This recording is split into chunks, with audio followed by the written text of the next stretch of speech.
Hari yes. Hari बोल, हरि बोल। तो बेबी जी ने अभी क्या शेयरिंग करी? बेबी जी ने अभी ये शेयरिंग करी कि पिछले कुछ दिनों से उनके घुटनों में दर्द है, ठीक है? पूजा आपने भी जॉइन किया है लेकिन हमने कथा शुरू नहीं करी। हम लोग एक लाइन डिस्कस कर रहे हैं, everyone is forced to behave the way he और शी इज़ बिहेविंग, राइट?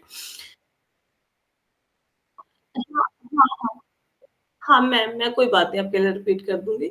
अभी बेबी जी ने ना एक शेयरिंग करी है, क्या शेयरिंग करी है? बेबी जी ने बोला है कि पिछले कुछ दिनों से उनके घुटनों में दर्द था, बहुत भयंकर दर्द था, वो चल नहीं पा रही थी, कुछ काम नहीं कर पा रही थी। तो उन्होंने एवरी टाइप ऑफ मेडिसिन, सब तरह की दवाइयाँ ली, तो उनको कोई आराम नहीं मिला। तो उन्होंने क्या किया, उन्होंने ज़्यादा से ज़्यादा भगवान के नामों का उच्चारण करना शुरू कर दिया, ज़्यादा से ज़्यादा पढ़ना शुरू कर दिया, ग्रंथों को, श्लोका चैंटिंग शुरू करी और अब उनकी हालत काफ़ी अच्छी है। आप लोगों में से किसी को कभी ऐसा एहसास हुआ मेरे है? साथ सेम इस ऐसी ऐसा बात हुआ? है। मेरे को हाँ, ना 1.5-2 साल पहले तो डॉक्टर्स ने ना सर्जरी बोल दी थी कि नी की सर्जरी करानी पड़ेगी, कि बहुत दर्द रहती थी। हाँ, हाँ। चलना फिरना ऐसे मुश्किल था, मैं हमेशा नी कैप पहन के रखती थी। हुँ, हुँ। तो जब से मैंने इधर सा जब से क्या, मैं तो पहले से करती, तो मैंने ना फिर ज़्यादा से ज़्यादा उधर मंदिर में सीढ़ियाँ भी चढ़ती हूँ, घर में भी सीढ़ियाँ, तो ऐसे मतलब कि अब तो मत पता ही नहीं चलता कि मेरे को कभी सर्जरी होगी। मेरे को हाँ, लगता है ऐसे ही ठीक हो गई हूँ। हुआ ना? एहसास मेडिसिन हुआ? मैं ले रही हूँ, मेडिसिन जैसे डॉक्टर मेडिसिन बोले ले रहे हो ले रही बट हूँ, स्टिल यू आर मतलब फीलिंग रिलीव्ड, है पर ना? सर्जरी वाली फीलिंग नहीं आती। पहले आता नहीं है। था कि हाय मेरा गोटा चलता नहीं पिया, मैं की करा, मैं की करा। हाँ, अब हाँ। ठीक हो रहा है। ठीक हो रहा है ना? हुँ। अंजलि जी ने शेयरिंग करी, बेबी जी ने शेयरिंग करी। अब देखो मेरे माताजी अभी कथा सुन रहे हैं। अभी ख़ैर देखो मैं ना कोशिश करती होती हूँ कि आपकी कथा कभी मिस ना हो। मैं बहुत कम छुट्टियाँ मारती हूँ। अभी लास्ट मंथ की बात है, इसी इसी महीने की बात है। मेरे माताजी बीमार हो गए, उनको हॉस्पिटल में ऑक्सीजन लगी हुई थी। She was hospitalised for 6-7 days. उन दिनों में भी कथा हो रही थी। हम लोग कितने झूठे-झूठे बहाने छोटे-छोटे दे देते हैं ना कि ये हो गया हमारे घर में, वो हो गया, हम कथा नहीं सुन पाए, ऐसा-वैसा, रात को लेट सोए, सुबह जल्दी उठे। आप सोचो mama was hospitalised for 7 days, even then I was doing Shrimad Bhagavatam, right? तो कथा वो ऑक्सीजन पे थे और बिल्कुल हमें ऐसा लग ही नहीं रहा था कि उनका जीवन मतलब है अभी और ज़्यादा। अभी वो श्रीमद् भागवतम सुन रहे हैं। आप सोचो जो बंदा ऑक्सीजन पे है, जिसका ऑक्सीजन लेवल कम हो गया, मतलब डॉक्टर सोच रहे हैं कि क्या होगा, वो बंदा फिर से ठीक हो गया, श्रीमद् भागवतम सुन रहा है।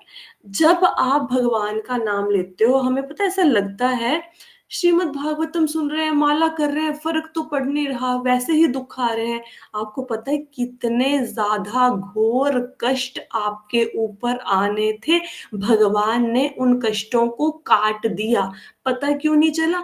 क्योंकि हम भविष्य को देख नहीं पा रहे, पहली बात। दूसरी बात, आपको कभी-कभी ऐसे सपने आते हैं जिसमें आपको डर लगता है या आपको कभी ऐसा एहसास हुआ या पहाड़ की चोटी से गिर गए, बाइक से गिर गए, एक्सीडेंट हो गया, कुछ चोट लगी, किसी को ऐसे सपने आए हैं कभी? मेरे को ना आज रात को ही सपना आया कि मेरे दोनों हाथ कट गए हैं। ये मैं तो सपना आया आपको? डर गई बहुत। हाँ, डर गए ना, ऐसे सपने आते हैं ना, सबको आए होंगे, इट्स नॉट अबाउट अंजलि माता जी, सबको आते होंगे, है ना? मेरे को तो बड़े आते थे, राइट? आपको पता है आप श्रीमद् भागवतम सुन रहे हैं, तो मतलब बहुत से पाप ऐसे हैं जो भगवान काट देते हैं, लेकिन कुछ पाप ऐसे होते हैं जिनका भुगतान आपको करना पड़ता है, जिनका भुगतान। तो भगवान पता है क्या करते हैं, भगवान इतने दयालु हैं, जो पाप आपके ऐसा लगता है भगवान को नहीं ये इनको भोगे जाने चाहिए, भगवान उन पापों को सपने में भुगतवा देते हैं, सपने में। इसलिए आपको बुरा सपना आता है और आपको लगता है जैसे अंजलि माता जी को लगा उनके हाथ कट गए, वो हाथ सपने में नहीं कटे थे, उन्होंने कोई ऐसा कर्म किया था कि वाक़ई में उनके हाथ कटने लिखे थे, लेकिन भगवान ने देखा कि ये श्रीमद् भागवतम की कथा पढ़ रहे हैं, ये चैंटिंग कर रहे हैं, मंदिर में सेवा कर रहे हैं, तो कष्ट को सपने में भुगतवा देते हैं भगवान।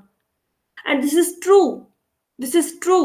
आपको कोई ऐसा दयालु बंदा मिलेगा, भगवान देखते हैं कि भाई इतना बुरा कर्म पिछले जन्म का, ये तो भुगतना ही चाहिए, पता नहीं क्या करा होगा हमने पिछले जन्म में, है ना? तो सपने में उस चीज को भुगतवा दे। एक बार ना एक पंडित होते हैं, मैंने पहले भी कथा सुनाई हुई है, फिर सुनाती हूँ। एक पंडित होते हैं और वो बहुत अच्छे कुंडली पत्रिका इत्यादि देखते हैं। वो देखते हैं तो एक बार ना वो गलती से अपनी खुद की जन्म कुंडली देख लेते हैं। उस जन्म कुंडली में लिख के आता है कि भई इतने दिनों के बाद, जैसे 4 महीने, सपोज़ मेरे को एग्ज़ैक्टली टाइम याद नहीं है, फॉर एग्ज़ाम्पल 4 महीने, 4 महीने मतलब पंडित जी अपनी कुंडली पढ़ रहे हैं कि तुम्हें गधे पे बिठाकर गले में जूतियों का हार डालकर मुंह काला करके पूरी राज्य में घुमाया जाएगा, ठीक है। अब पंडित जी, और उस पंडित के विषय में ये बात बहुत ज्यादा फेमस होती है कि इस पंडित की भविष्यवाणी कभी गलत नहीं हो सकती, और पास्ट में बहुत सारी प्रेडिक्शन उसकी सच हुई होती हैं। तो पंडित जी तो डर जाते हैं कि भाई मेरे साथ ऐसा होगा, मेरे को गधे में बिठा के जूतियों का हार डाल के मुख काला करके पूरे शहर में घुमाया था। वो तो बेचारा सुन्नी हो जाते हैं, क्योंकि उसको पता है कि मेरी प्रेडिक्शन तो गलत नहीं है। अब कहाँ जाए, परेशान। अब वो उसी शहर में एक संत रहते हैं, तो पंडित जी अब संतों की शरण में जाते हैं। अब ये देखो, पंडित कौन, वो कर्मकांडी होते हैं, ठीक है। हम जाते हैं ना पंडित के पास, हमारे ऊपर ये ग्रह आ गया, वो बोलेगा ये रतन धारण कर लो, ये सेवा कर लो, ये दान पुण्य कर लो, ये यज्ञ कर लो। ये कर्मकांडी होते हैं। जो संत होते हैं ना, उनसे बहुत ऊपर होते हैं, कर्मकांडियों से भी ऊपर होते हैं। तो जब कर्मकांडियों के ऊपर कोई विपत्ति आती है ना, तो संत ही दूर करते हैं। तो संत के पास जाते हैं, तो संत को कहते हैं कि भाई मेरे साथ ऐसा ऐसा मैंने अपनी कुंडली में पढ़ लिया, अब बताओ क्या करूं। तो संत कहते भी और तो कोई उपाय है नहीं, तुम ऐसा करो, घर का दरवाजा कर लो बंद, और सुबह शाम दिन रात सिर्फ सिर्फ भगवान का नाम जपो, सिर्फ और सिर्फ भगवान का नाम जपो, ठीक है। अब पंडित जी घर जाते हैं, दरवाजा बंद कर लेते हैं, भगवान का नाम जपना शुरू कर देते हैं। कुछ मन नहीं लगता एक दो दिन तक, फिर धीरे धीरे नाम जपते जपते सब जगह पे मतलब ये बता देते हैं कि भाई पंडित जी 4 महीने किसी की कुंडली नहीं देखेंगे, काम उन्होंने बंद कर दिया है, वाइंड अप कर दिया है। अब वो सिर्फ भगवान का नाम जपेंगे। जपते जाते हैं, जपते जाते हैं, जपते जाते हैं। और जैसे जैसे वो दिन समय नजदीक आना शुरू होता है, कि जैसे सपोज कल के दिन का वो मुहूर्त है जब उनको गधे पे बिठा के ऐसे जूतियों का हार पहनाया जाएगा। तो पंडित जी पूरे डरे होते हैं कि भाई कल वो दिन आ गया, कल मेरे को घुमाया जाएगा। पंडित जी जोर जोर से भगवान का नाम लेना शुरू करते हैं। रात को पंडित जी को एक सपना आता है। सपने में क्या होता है कि उस शहर की जो वेश्या स्त्री होती है, वो पंडित जी के ऊपर इल्जाम लगाती है कि इसने मुझे छेड़ा है, इसने ऐसे किया है सपने में। तो राजा के दरबार में ये मुकदमा जाता है, तो राजा को बड़ा क्रोध आता है कि अब पंडित हो कैसी हरकतें कर रहे हो। तो राजा कहते हैं कि इसको गधे के ऊपर बिठाओ, जूतियों का हार डालो, इसका मुख करो काला, पूरे राज्य में घुमाओ। और उस पंडित को पूरे राज्य में घुमाया जाता है ऐसे जूतियों का हार डालकर। इतने में पंडित जी पूरा पसीना पसीना हुए होते हैं, उनकी आंख खुल जाती है। और फिर अगला दिन चढ़ जाता है, फिर अगले दिन कुछ भी नहीं होता, ठीक है। तो वो संत के पास जाते हैं कि ऐसा कैसे हो गया, मेरी भविष्यवाणी आज तक कभी निरर्थक साबित नहीं हुई, कैसे हुआ कि मेरे को आज मेरे साथ वो घटना नहीं हुई। तो संत कहते हैं कि तुम्हें आया था ना सपना। तो कहते सपना तो आया था। तो कहते पंडित जी आपकी भविष्यवाणी गलत नहीं थी, जो आपको रियलिटी में भोगना पड़ रहा था वो भगवान की कृपा से आपको सपने में भगवान ने भुगतवा दिया, राइट। तो जब कोई बुरा सपना आए, तो बुरा सपना क्यों आता है? आपको सपना आता है ना, पीछे पुलिस पड़ी हुई है, मैं भाग रहा हूँ, इधर-उधर छुप रहा हूँ। बहुत से सपने आते हैं, साँप ने काट लिया, फलना-ढिमका। क्यों आ रहे हैं? क्योंकि आपके पूर्व जन्मों के कर्मों को भगवान सपने में भुगतवा रहे हैं, राइट? तो ये मत सोचो कि श्रीमद् भागवतम सुन रहे फर्क तो पड़ नहीं रहा, घुटनों का पेन नहीं जा रहा, या मेरी सर्वाइकल का पेन नहीं जा रहा, या पहले भी मेरी आर्थिक दशा बुरी थी, अब भी मेरे पास धन नहीं है, पहले भी नहीं था, पहले भी हस्बैंड वाइफ का झगड़ा होता था, अब भी झगड़ा होता है। ऐसा बात मत सोचो। पता नहीं कितने पाप हैं जो कटे जा रहे हैं, कटे जा रहे हैं, कटे जा रहे हैं। मतलब एक बार जो ब्रह्मचारी हैं हमारे इस्कॉन वृंदावन के टेम्पल के, शिव कृष्ण दास जी ब्रह्मचारी हैं, तो वो श्रीमद् भागवतम में सुनती होती हूँ उनका बहुत ज्यादा। तो वो अपने गुरु के पास आए और उनको बोले भी गुरु जी ऐसे अभी भक्ति में आए थे कि ऐसा कैसे हो सकता है, एक बार हरे कृष्णा बोला तो करोड़ों जन्मों के पाप कट जाए। तो गुरु जी कहते शास्त्र में लिखा है ना, तो अपनी बुद्धि क्यों लगा रहे हो। तो एक बार हरे कृष्णा मंत्र कहने से आपके करोड़ों जन्मों के पाप कट सकते हैं, सिर्फ एक बार सोचो। तो जो लोग चैंटिंग करते हैं उनके विषय में क्या कहा जाए, जो श्रीमद् भागवतम सुन रहे हैं उनके विषय में क्या कहा जाए। एक भगवान के नाम में इतनी समर्था है, एक अजामिल का देखा नहीं, एक बार ही तो नारायण बोला। और अब नारायण को थोड़ा नारायण बोला, अपने बेटे को नारायण बोला। कब बोला, मरते हुए बोला। कितने घृणित कार्य, वेश्या के साथ रहो, संग करो, पंडित वाले काम कर दो, धोखा दो, झूठ बोलो, चोरी मक्कारी, कटे ना पाप। विष्णु दूतों के दर्शन हुए, बताओ। तो कितना महान है भगवान का नाम। तो coming back to the topic, everyone is forced to behave the way he और शी इज बिहेविंग।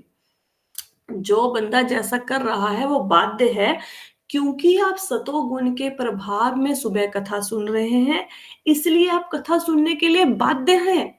इसलिए अगर कथा कभी आपके रह जाए तो खलबली मच जाती है अंदर कि हाय आज कथा में क्या नहीं सुना, क्या मिस हो गया। इसलिए पूरा दिन मन नहीं लगता जिस दिन कथा ना सुनी जाए। इसलिए आप सुबह 6 बजे उठ जाते हैं, क्योंकि आप बाध्य हैं सतोगुण के द्वारा। इसी प्रकार जो व्यक्ति आपको दुख दे रहा है, जो व्यक्ति आपकी बात मान नहीं रहा, जो बार-बार समझाने से समझ नहीं रहा, और आपने देखा होगा लोगों को, they repeat the patterns they are behaving. आपने ना किसी को बोल दिया ये घर का ये कोना साफ रखना है। 1 दिन, 2 दिन, 2, 4, 5 साल बोल दिया, लेकिन वो बंदा फिर भी वो घर का कोना गंदा ही रखेगा, साफ नहीं रखेगा। क्यों ऐसा कर रहा है? क्योंकि वो तमोगुण के द्वारा बाध्य है ऐसा करने के लिए। He is not able to change himself. क्यों? क्योंकि उसमें वो सतोगुण नहीं आ रहा, वो तमोगुण रजोगुण के द्वारा प्रभावित है। और हम डंडा लेके चल देते हैं किसी को सुधारने के लिए। हमने ऐसा कहा, उनको समझ नहीं आ रही, हम उनको बार बार ऐसा समझा रहे हैं, वो सुन नहीं रहे हैं हमारी बात को। And we are trying to change the people around you. Why you are trying to change the people around you? क्यों आप बंदों को बदलने की कोशिश कर रहे हैं अपने आसपास के? वो बाध्य है तमोगुण रजोगुण के द्वारा। आप उनको डंडा लेके सुधारने चले हैं, ये सामान वहां पे रखो, ये ऐसे बिहेव करो, सुबह उठो, कथा सुनो, झूठ ना बोलो, ऐसा करो। अबे नहीं सुधरेंगे।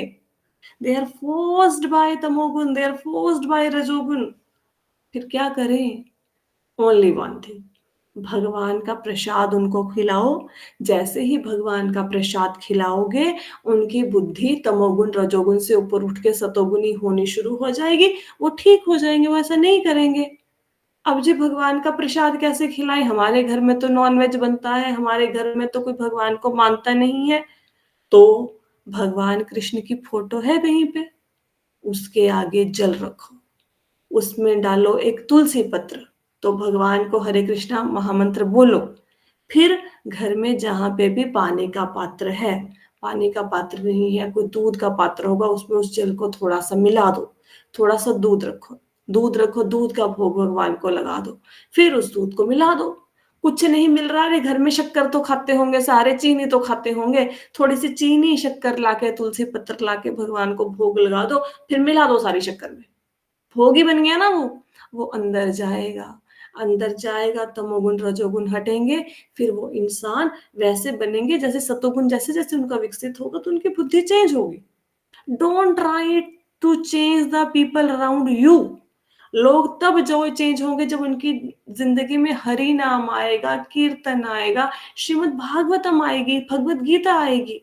और वो डायरेक्टली आप उनकी जिंदगी में नहीं लेके आ सकते। मैंने बहुत बार देखा है लेडीज, मेरा हस्बैंड भक्त नहीं है, मेरा हस्बैंड भक्त नहीं है, हे दुर्गे माँ को कृपा कर दे मेरा हस्बैंड भक्त हो। ऐसे भक्त थोड़ा ना बनेंगे वो। अरे उनके पिछले जन्म के संस्कार हैं, वो प्रेरित हो रहे हैं रजोगुण तमोगुण के द्वारा। क्या करोगे? प्रसाद खिलाओ। अब पूनम माता जी कहेंगे जी वो तो दुबई में बैठे हैं, कैसे प्रसाद खिलाऊं? अरे भाई कभी तो आते होंगे, साल 2 साल में। भगवान के प्रसाद का एक कण भी खाया पूरे जीवन में, वो पूरे जीवन को बदलने की समर्था रखता है। पूरे जीवन को बदलने की। तो आप 2 महीने भगवान का प्रसाद खिलाएंगे, आपके हस्बैंड चेंज नहीं होंगे? मैंने तो देखा है, मेरे हस्बैंड क्या करते थे, वो मंदिर के दरवाजे पर छोड़ के मुझे चले जाते थे, अंदर नहीं आते थे। मंदिर पे मिन्नतें करती रह जाती थी कि आप मंदिर के गेट पे आके अंदर आ गए हो टेम्पल के, आप ऊपर जाके दर्शन क्यों नहीं कर लेते? वो नहीं आते थे, बस मुझे गेट पे छोड़ा आ गए। और वही प्रसाद मैंने फिर रुक्मणी प्रभु जी से पूछा कि प्रभु जी वो तो भक्त बिल्कुल नहीं है, वो तो मंदिर के गेट पे छोड़ के चले जाते हैं, वो तो कभी ऊपर दर्शन के लिए नहीं आते। तो रुक्मणी प्रभु जी कहते कि इनको प्रसादम खिलाओ। मैं कहा प्रभु जी प्रसादम कहाँ से खिलाऊं? तो कहते जब मंदिर में आते हो लेके जाओ। मेरे को शर्म आती थी कि लोग कहेंगे कटोरी में जब डाल के भोग ले गई है घर पे। तो मैंने शर्म हया को त्यागा, मैंने भैया को बोला कि मुझे प्रसादम चाहिए, वो तो रेडी रखते हैं प्रसादम देने के लिए। मैं हमेशा मंदिर का प्रसाद ले जाके घर खिलाती थी अपने हस्बैंड को, हमेशा। और अब वही मेरे हस्बैंड है, वही वहां पे जाके रजिस्ट्रेशन करते हैं कोर्सेज की, वही वहां पे खिचड़ी प्रसादम बांटते हैं, वही वहां पे लोगों की सेवा करते हैं। जाते हैं, मर्जी से जाते हैं, हर संडे जाते हैं। मैंने कोई फोर्स नहीं किया। आप फोर्स करेंगे ना अपने अपने पतियों को, भागवतम पढ़ लो, भगवत गीता पढ़ लो, चैंटिंग कर लो, वो नहीं सुनेंगे। They are force to behave the way they are behaving. अब बंदा वो गंद डालने की प्रवृत्ति उसको अंदर से, उसका तमोगुण इतना प्रभावित है, वो तमोगुण उसको इतना फोर्स कर रहा है कि डाल गंद घर में, डाल गंद, खिला दे सारा सामान। वो बेचारा खिलाते, हम गालियां निकालते हैं, हस्बैंड ने सारा गंद फैला दिया। इज फोर्स्ड भाई, राइट। और वो हमारे साथ ऐसा क्यों कर रहे हैं? क्योंकि पिछले जन्म में जो बंदा हमें दुख दे रहा है वो ऐसा क्यों कर रहा है? क्योंकि पिछले जन्म में हमने उनके साथ बहुत बुरा किया, बहुत ज्यादा बुरा किया। वो तो हमें थोड़ी सी गालियां निकालते हैं ना, हम दिन रात उनके पीछे पड़े रहते थे, दिन रात उनको ताने मारते थे। तो इस जन्म में वो अपना बदला लेने के लिए हमारे मित्र, संबंधी, माता पिता, पति पत्नी, बच्चों के रूप में आ गए हैं। वो अपना बदला ले रहे हैं, उनको प्लीज लेने दीजिए, उनको मत रोकिए, मत रोकिए। और अगर आप उनको रोक देंगे कि नहीं तू मेरे साथ बुरा बिहेव ना कर, मेरे साथ अच्छा बिहेव कर, तो जो उनका बदला रह गया वो अगले जन्म में जाके आपके साथ पूरा करेंगे। मैं क्यों कहती हूँ माफ कर दो, कोई आपके साथ बुरा बिहेव कर रहा है, आप माफ नहीं करेंगे, अगले जन्म में यही पति आपके सामने खड़ा होएगा, यही सास होगी, यही बहू होगी, यही जेठ जेठानी होंगे, किसी और रूप में होंगे। अभी तो चलो जेठ जेठानी है, झगड़ा होता है, कम से कम आपके घर के अंदर तो नहीं है। कितना भयंकर दृश्य होगा कि वो अगर आपके पति बन के आ जाए अगले जन्म में और आप छोड़ भी ना पाए। तो यही लोग आगे मिलने वाले हैं। कृपया उन्हें माफ कर दें। कृपया किसी को सुधारने का प्रयत्न मत कीजिए, मत कीजिए। तुम ऐसे करो, तुम ऐसे नहीं कर रहे हो, मेरे जैसे चलो, मैं ऐसा करता हूं, मैं ऐसी करती हूँ, तुम भी ऐसा करो। They will not do. They are forced by the three modes of nature. सत्वगुण, रजोगुण, तमोगुण से प्रभावित होकर वो ऐसे कार्य कर रहे हैं। प्लीज उनको आप क्षमा कर दें, उनको चेंज मत करें, उनको प्रसादम खिलाएं। That's it. क्लियर हुआ क्यों लोग आपके साथ ऐसा बिहेव कर रहे हैं? दूसरी बात, वो आप उनको दोषी क्यों नहीं ठहरा सकते, इसको एक एग्जांपल से समझते हैं। इवन कभी आपको किसी ने थप्पड़ भी मार दिया ना, उसको भी माफ कर दो, पता नहीं पिछले जन्म में कितने थप्पड़ खा के आया वो आपसे, इस जन्म में वो आपको एक मार गया। ठीक है।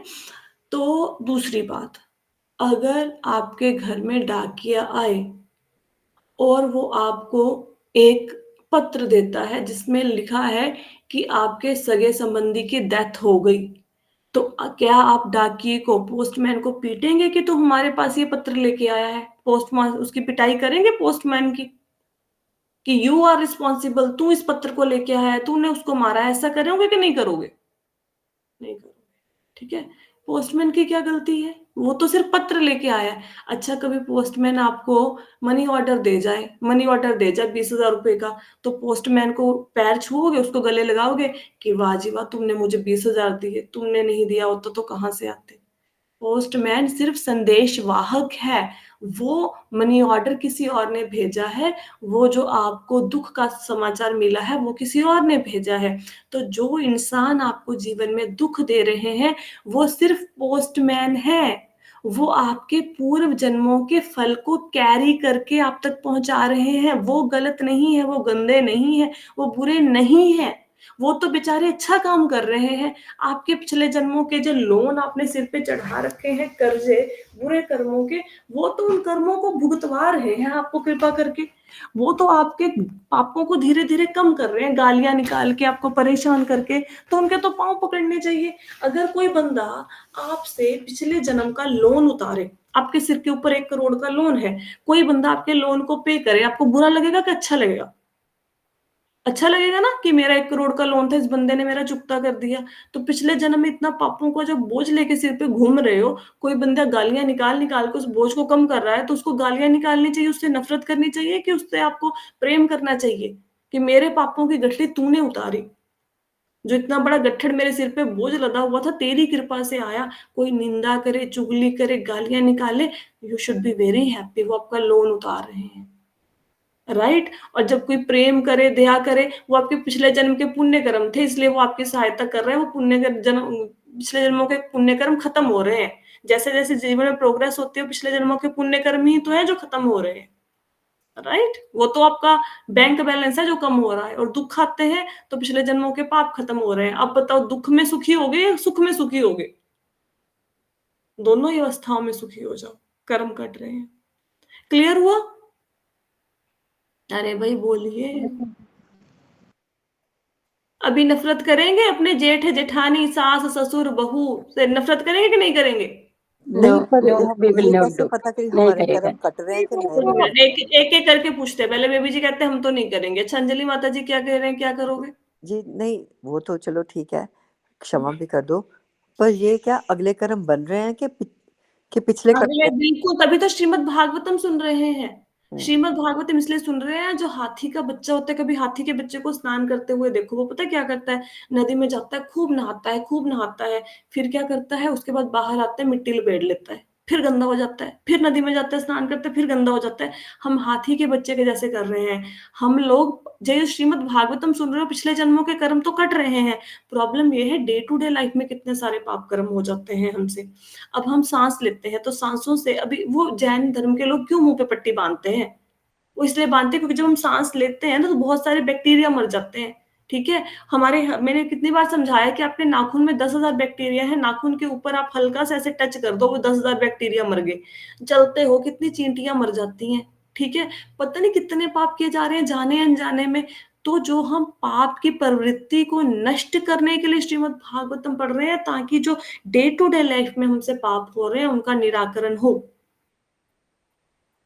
ताकि मरने के टाइम पे आपका बैलेंस जीरो हो जाए। पिछले जन्मों के पाप तो कट गए आपके माला से, आपके ये जो श्रीमद् भागवतम पढ़ रहे हो, तो आकी पाप करने की प्रवृत्ति नष्ट हो जाए, डे टू डे लाइफ में जो प्रॉब्लम्स क्रिएट हो रही है, जो हम पाप कर रहे हैं, वो खत्म हो जाए। राइट? अब बताइए पूनम माता जी, आप नफरत करोगे किसी से? माता जी जैसे कि स्टार्टिंग में तो एकदम से तो बंदे को गुस्सा आएगा ही, हाँ। लेकिन जैसे ही मतलब ये सारी चीजें ध्यान में आ जाएंगी तो फिर वो शांत हो जाएगा। स्टार्टिंग में तो मतलब अभी हम अभी स्टेज पे चल रहे हैं ना, तो अभी उतने ज्यादा वो नहीं हुए। एडवांस में, तो लेकिन पता है पहले क्या था, जो गुस्सा महीना भर रहता था, अब वो एक दिन में शांत हो जाएगा। हाँ जी, वो तो बिल्कुल फर्क पड़ा है।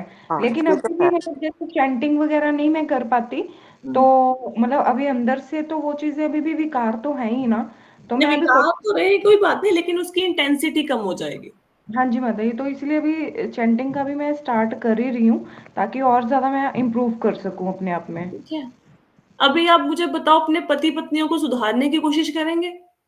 ऐसा कर लो, माता वैसा कर लो। नहीं। तो जो आपने बोला था ना कि पतियों को जितना मर्जी बोलो वो नहीं करेंगे, माता जी ये ट्रू है, बिल्कुल ट्रू। मतलब मेरे हस्बैंड वैसा नहीं है कि ना भक्त है, क्योंकि उनके फैमिली में जैसे राधा स्वामी को मानते हैं ना, तो उनके घर में कोई मंदिर वगैरह ये सब चीजें थी ही नहीं। तो तो अभी मैं आई आप तो उनको फोर्स मत कीजिए, आप सिर्फ हाँ उनको जी, प्रसादम खिलाइए, डोंट फोर्स किसी को इवन फोर्स। उन्होंने मुझे किसी चीज के लिए मना नहीं किया, और मेरे साथ टेम्पल भी जाते हैं। इवन मेरे से ज्यादा समझदार मैं बोलूंगी वो है।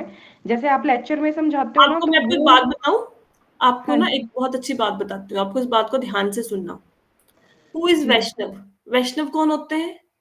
वैष्णव वो जो भगवान की भक्ति करते हैं, भगवान के भक्त वैष्णव। वैसे तो हर चीज विष्णु भगवान से आई है, तो सभी वैष्णव है। कौन सी ऐसी वस्तु है जो विष्णु भगवान से नहीं आई? तो ऑल आर वैष्णव। इस बात को ना ध्यान से सुनो, बहुत ध्यान से सुनो। जो बंदा भगवान के नाम का उच्चारण करे, भगवान की भक्ति करे, अगर आप उसको बुरा भला बोलेंगे तो उसको वैष्णव अपराध माना जाता है। वैष्णव अपराध की कोई भरपाई नहीं है। वैष्णव अपराध मतलब आपने करी 1 करोड़ माला, वैष्णव के प्रति अपराध किया दिया, सारी माला जीरो हो गई, तो वैष्णव अपराध का इतना दंड मिलता है। वैष्णवों की कभी निंदा चुगली गलत बात उनके लिए नहीं करनी चाहिए, वैष्णवों के लिए। ओके। अब कोई बंदा वैष्णव नहीं है, वो भगवान की भक्ति नहीं करता, आप उसको जाके 4 बातें सुनाया है, ही इज नॉट मैम, वैष्णव। हाँ जी। मैम, वैष्णव मीन्स विष्णु भक्त। Vaishnava, whosoever is chanting the holy name, whosoever is devotee, or everything in the world is Vaishnava, you can say, because every thing is coming from भगवान विष्णु।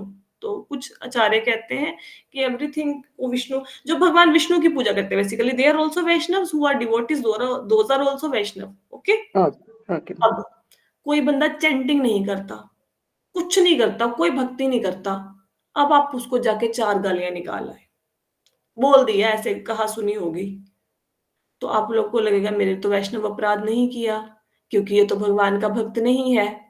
आपको पता है, जीवन में अभी उस बंदे की आयु है 20 साल की, आपने उसको 10 बातें बोल दी, वो बंदा 70 साल की एज में आके भगवान की भक्ति करने लग गया, 70 ईयर की एज में। आफ्टर 50 ईयर्स वो बंदा डिवोटी बन गया।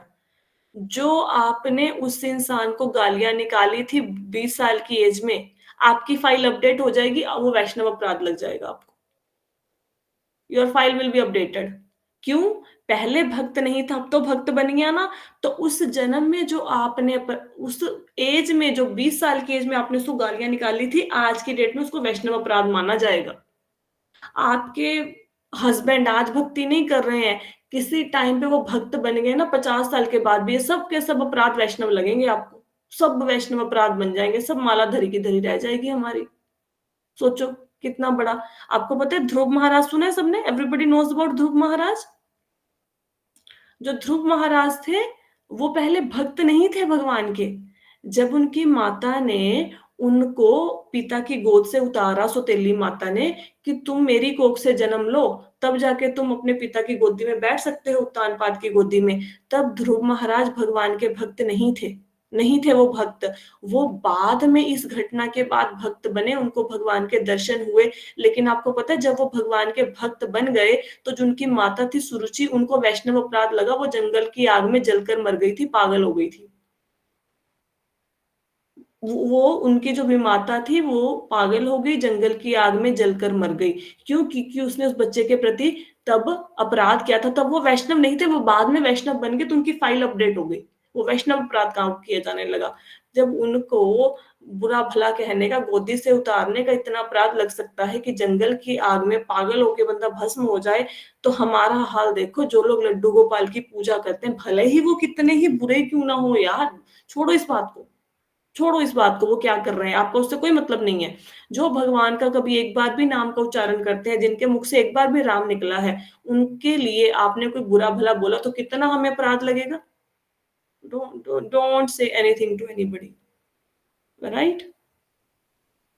इसलिए निंदा चुगली नहीं करनी चाहिए। हम लग जाते हैं फिर, ऐसा किया, ऐसा किया, ऐसा किया, वैसा वो वैसा, सारी माला, पूरा दिन माला करी, शाम को निंदा चुगली करी, मतलब समझो पूरा दिन आग जलाई, रात को पानी डाल दिया उसके ऊपर, कोई फायदा नहीं होने वाला। राइट? क्लियर हुआ? कोई प्रश्न है? मैं चैप्टर तो शुरू कर नहीं पाई, संजय जी ने प्रश्न पूछा, प्रश्न के उत्तर में 40 मिनट लग गए। संजय जी आपको क्लियर हुआ? आपका कोई प्रश्न है अभी? सो गए हैं सारे? चलो ठीक है, फोन वालों का तो कोई प्रश्न नहीं है ना? नहीं, समझ आ गया, थैंक यू। समझ आ गया? ठीक है, अभी किसी के ऊपर गुस्सा नहीं करना, जो हो रहा है वो हो रहा है, प्रकृति के 3 गुण करा रहे हैं, वो बंदा नहीं गलत काम करना चाहता, बेचारा जबरदस्ती किए जा रहा है, क्योंकि उसको प्रकृति का तमोगुण, सतोगुण, रजोगुण उसके ऊपर प्रभाव डाल रहा है। कोई आपके ऊपर गुस्सा नहीं करना चाहता, कोई आपको गालियां नहीं देना चाहता, प्रकृति के गुण जबरदस्ती करवा रहे हैं। क्यों करवा रहे हैं? क्योंकि पिछले जन्म में हम तंग करके आए इन बंदों को। तो इसी नोट पे हम इस कथा को विश्राम देते हैं। हरे कृष्णा। वैसे अगर करें। देखा जाए कि अगर आप सहते ही रह रहे हो तो फिर वो भी गलत है ना। कैसे रह रहे हो? अगर आप किसी चीज को सह रहे हो तो वो भी आपके प्रति खुद के लिए ही वो हाँ, हो गया सहना ना। नहीं, नहीं, नहीं, सहना बिल्कुल गलत नहीं है, क्योंकि जिसमें जितनी अधिक आपने ना, मैंने आपको अगर याद हो, भगवत गीता की क्लास में अभी आएगी वो 11th कैंटो में, 11th कैंटो में एक ब्राह्मण की कथा आती है, अवंतिका ब्राह्मण की। वो ब्राह्मण ना पहले क्या था कि वो भगवान, जो लोग सहते हैं ना, वो भगवान को बहुत अधिक प्यारे होते हैं, बहुत अधिक। हाँ, सहने का मतलब ऐसा नहीं है कि लल्लू लाल बन जाओ। वो आपका दूध वाला आपको 1.5 किलो की जगह पे 1 किलो दूध लेके जा रहे हैं, आप देख भी रहे हो, आप उससे झगड़ा नहीं करो। ऐसा नहीं कि आपके साथ कुछ गलत हो रहा है तो आप बोलो मत, ऐसी बात नहीं है। जहाँ के आपको कुछ गलत दिखता है, अब आपको पता लगा कहीं पे कि आपके गुरु की निंदा हो रही है, भक्तों की निंदा हो रही है, ऐसा नहीं कि सहते रहो उसको, ऐसी बात नहीं है। सहने का मतलब होता है कि कोई बंदा आपसे घृणा द्वेष कर रहा है तो जस्ट कोई बात नहीं, इग्नोर कर दो उसे। तो जो वंथिका ब्राह्मण था वो सेठ था, बहुत धन था उसके पास, बहुत कंजूस था, बहुत अधिक कंजूस। तो क्योंकि वो कंजूस था ना, उसकी पत्नी उसको प्रेम करती थी ना बच्चे को, क्योंकि कंजूस इंसान से ना कोई प्यार नहीं करता। आपने भी देखा होगा, जो भी आपके जीवन में कंजूस है ना, अगर पति कंजूस है, सच में पत्नी उसको ना प्रेम नहीं करेगी, नहीं कर सकती जो पति कंजूस है। तो फिर पैसा बहुत तक खर्च करना नहीं है। अब एक तो होता है कि पैसा ही नहीं है, फिर तो समझते हैं कि हाँ भाई पैसा नहीं है तो कहाँ से धन खर्च करेंगे, पैसा था खर्च नहीं करता था। तो एक बार क्या हुआ, धीरे-धीरे ना उसके मतलब लोगों ने ऐसे ना षड्यंत्र कर कर के उसका सारा पैसा ले लिया, वो गरीब हो गया, पत्नी छोड़ के चली गई, बच्चे, नौकर-चाकर सब छोड़ के चले गए। तो उसको ज्ञान हुआ कि जिस धन के पीछे मैं कितना बड़ा मूर्ख हूँ, जिस धन को कमाया ना तो मैं उसका सुख का भोग कर सका उस धन के, और ना ही मैं लोगों को सुखी रख सका। तो धन भी चला गया, धन के ऊपर भी कोई मेरा बस नहीं चला, तो इससे अच्छा तो मैं भगवान की भक्ति करता, तो वो भगवान की भक्ति करने लग गया। अब उसने घर-बार त्याग दिया, भीख माँग के गुज़ारा करे। तो लोगों ने उसका बड़ा मज़ाक उड़ाया, लोग उसको इतना तंग करते थे कि ये पाखंडी है, ढोंगी है, कंजूस है, अब नाटक कर रहा है बनने का भक्त।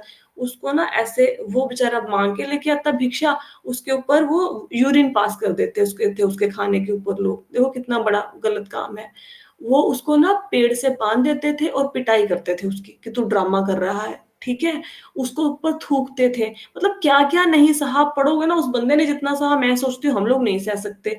उसने इतना सहा और वो भगवान की प्राप्ति उसको हुई, और भगवान ने उसका इतना उसको सम्मान दिया कि श्रीमद् भागवतम के 11वें कैंटो में भगवान उसकी एग्ज़ाम्पल अपने मुख से दे रहे हैं। आपको कैसा लगेगा संजय जी, अगर भगवान श्रीमद् भागवतम में आपको एग्ज़ाम्पल दे और बोले कि संजय जी ने इतना सहा, आपका नाम अपने मुख से भगवान उच्चारण करे ताकि पूरी दुनिया जनता उसको पढ़े। तो जो सहता है वही, सहोगे तो रहोगे। भक्ति में अगर रहना है तो सहना है, नहीं सह सकते तो टिकोगे नहीं भक्ति में।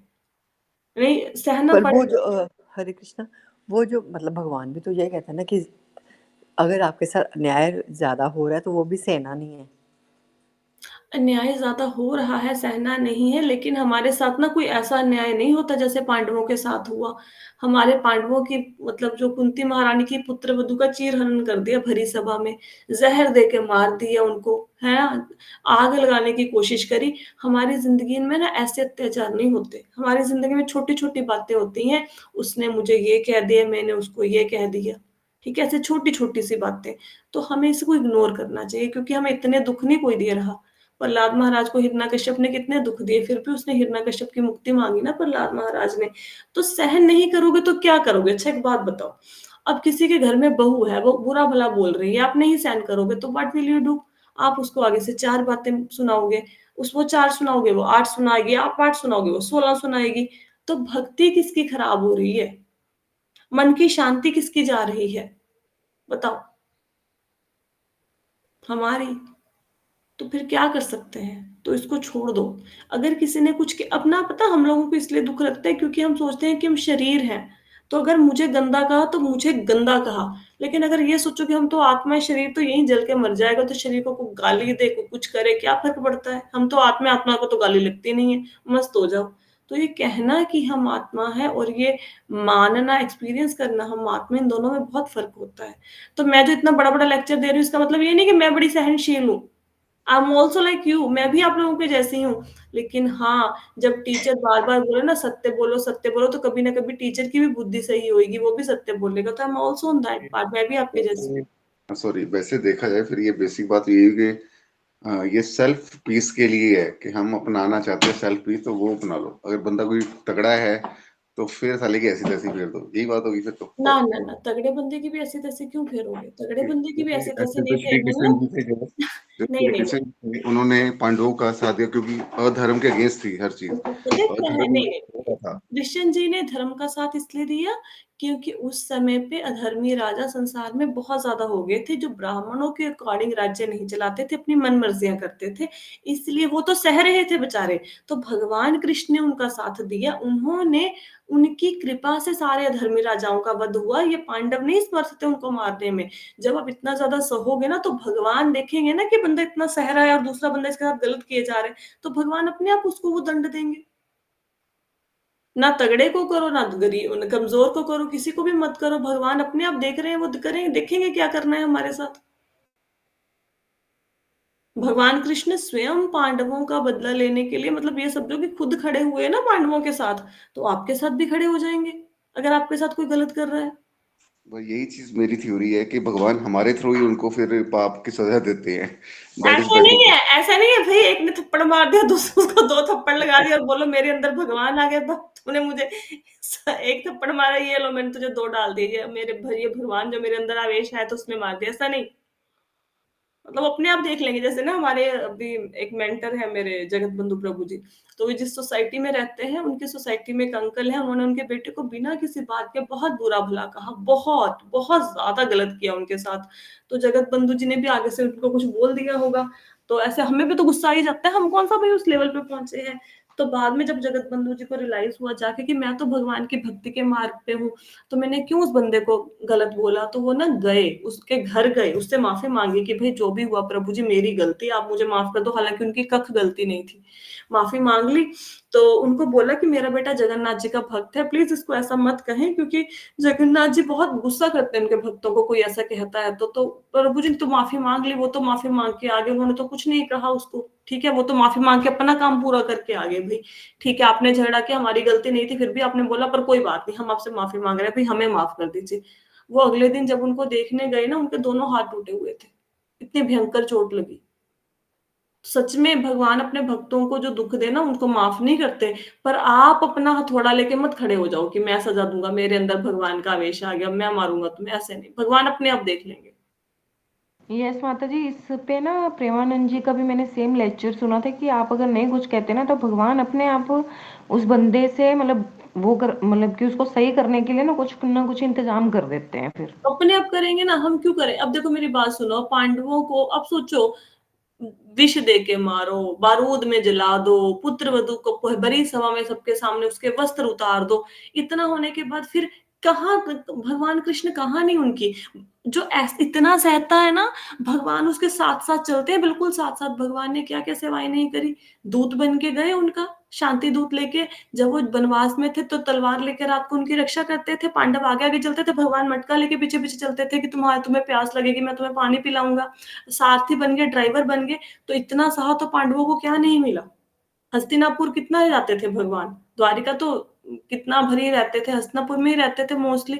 तो कितना भगवान, भगवान तो उनके जैसे बिल्कुल ही सब कुछ लुटा दिया भगवान ने उनके ऊपर, अगर उन्होंने सहा तो ठीक है, फिर सजा भी दे दी।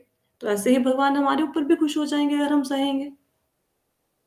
राइट, क्लियर हुआ? अभी भी डाउट है कोई? माता जी, जैसे कि मतलब कि कोई भी अपना कर्म करने के लिए बाध्य होता है ना, कोई हमें कष्ट दे रहा है तो वो मतलब उस चीज के लिए बातें हैं। बाध्य है। लेकिन अगर उसमें भी यही ज्ञान हो, फिर वो तो हमें मतलब उसको भी ज्ञान याद आ जाएगा, नहीं मैंने कहना ही नहीं, तो ज्ञान तो फिर सबको होता है, सारे बच्चों को टीचर पढ़ाता है कि सदा सच बोलना है, तो कितने लोग उस ज्ञान को अप्लाई कर पाते हैं। मैं वही कह रही हूँ कि अगर बाय सत्य चांस होना, ज्ञान होना और ज्ञान को इम्प्लीमेंट करना, ये दोनों अलग अलग बातें हैं। किसको नहीं पता कि भगवान का नाम जपना चाहिए, हर धर्म में बोला कि कितने लोग नाम जपते हैं। तो अगर माता उसको इस बात का ज्ञान है और वो फिर भी ऐसा कर रहा है, तो वो देखेगा ना, तो हम क्यों डंडा लेके खड़े हो गए हैं। तो नहीं नहीं, हम्म। ये मेरा क्वेश्चन नहीं है, मेरा क्वेश्चन ये है कि अगर सपोज उसको भी ज्ञान समझ में आ गया है ना, तो उसने हमें बुरा, उसका मन था लेकिन उसने हमें नहीं बुरा बोला, कि उसको समझ में आ गया कि नहीं यार मैं ऐसा क्यों करूं, फिर मतलब हमारे कर्म नहीं कटेंगे फिर, क्यों क्योंकि नहीं उसने कटेंगे? अपना बस आप नहीं बोल रहे आपके कर्म कट जाए, कर्म तो कट ही चुके हैं ना, इतना श्रीमद् भागवतम पढ़ रहे, माला कर रहे, कर्म तो कट ही रहे हैं।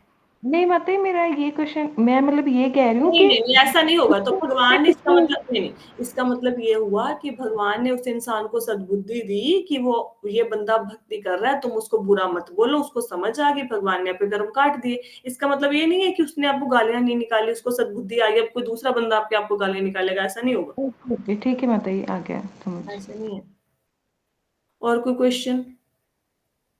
आई होप सो आज के इस कथा के बाद आप जीवन में कुछ बंदों को माफ कर पाएंगे, आपके रिएक्शंस कम होंगे, थोड़ी सी सहन शक्ति बढ़ेगी, ऐसा भगवान से प्रार्थना है। आई डोंट नो कितना होगा, बट एटलीस्ट नॉलेज होगी। देखो आपने रेड लाइट जंप कर दी, आपको नॉलेज नहीं थी इसलिए जंप कर दी, आपको, आपने कभी लाइटें नहीं देखी थी, लेकिन अब पता है कि चालान हो जाएगा, तो रेड लाइट पे रुकोगे ना। हो सकता है किसी दिन आप किसी के ऊपर गुस्सा करना चाहो, कुछ गलत करना चाहो, आपका मन बहुत ज्यादा परेशान हो कि मेरे साथ किसी ने गलत कर दिया। हो सकता है आपको आज के दिन की कथा याद आए और शायद उस दुख से आप बाहर निकल पाओ या दूसरों के साथ गलत ना करो। हो सकता है। Right? Any other question, any other doubt? नहीं है? एंड अप करें सेशन को? ठीक है। So thank you so much everyone for joining the session. Hare Krishna. Hare Hare Krishna. Krishna. Hare